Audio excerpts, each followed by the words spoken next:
C'est dans le projet de pas mal de personnes de s'expatrier quand vous commencez à faire du trading et je vais vous donner mes meilleurs conseils. En trading, c'est pas combien d'argent on a fait pour pouvoir s'expatrier, c'est plutôt depuis combien de temps on a cette capacité-là à le faire.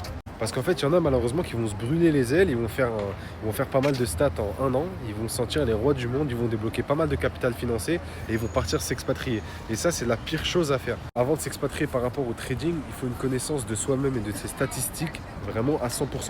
Parce que j'ai littéralement vu des gens venir s'expatrier à Dubaï dès qu'ils ont débloqué leurs premiers 200 ou 300 000 dollars financés en propre firme et penser que la vie elle est simple, qu'ils vont faire leur 1 ou 2% par mois et qu'ils vont pouvoir vivre avec ça. Moi, quand je me suis expatrié, j'avais 500 000 dollars financés en propre firme. Mais c'est pas le 500 000 dollars financés qui m'ont fait venir ici. C'est parce qu'en fait, ça faisait longtemps que j'étais rentable. Ça faisait 3 ans. Je savais que j'avais certainement un drawdown, mais je savais surtout qu'à la fin de l'année, j'étais rentable. J'avais confiance en ma stratégie. J'avais de la data sur des années. J'avais fait beaucoup de backtests et j'avais confiance en moi. Et une fois que vous êtes expatrié, une fois que c'est bon, vous êtes sûr que c'est bon, vous êtes rentable, sur le long terme ça l'a prouvé, vous avez de la data, vous avez prouvé à vous-même, vous avez un certain capital en propre firme ou en fonds propres assez conséquent qui vous permet d'être assez large, vous avez mis de côté, etc. Une fois arrivé sur place, essayez de faire un business physique, essayez d'avoir une autre entrée d'argent et diversifiez-vous, c'est très important.